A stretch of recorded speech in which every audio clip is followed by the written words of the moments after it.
Tampilan Mawar Afi baru jadi sorotan. Rambut dipotong pendek bergaya bob, sebut buang sial.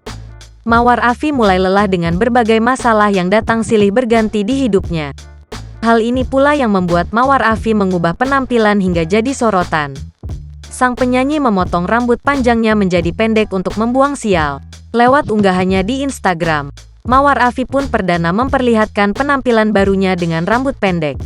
Mawar Afi tampak membagikan video transformasinya saat berambut panjang hingga kini menjadi pendek. Tak ayal, unggahannya ibu 3 anak tersebut pun langsung berhasil menyita perhatian warganet. Menilik dari kolom komentar, tampak banyak netter ramai memberikan pujian atas penampilan baru Mawar Afi tersebut. Mereka menyebut Mawar Afi jadi terlihat lebih cantik tampil dengan rambut pendek. Namun, belum lama ini Mawar Afi dibuat geram dengan pemberitaan yang beredar. Pasalnya ia dikabarkan bernasib menyedihkan hingga hanya memberikan makan anak-anaknya mie instan saat sahur.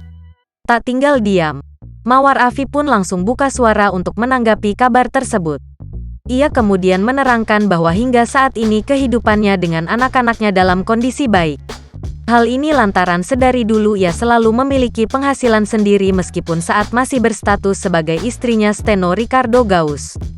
Rupanya hal itu bermula ketika Mawar Afi menjawab wawancara awak media. Kendati demikian, Mawar Afi meminta kepada warganet agar membaca berita secara keseluruhan. Jangan lupa subscribe, share, komen, dan like ya!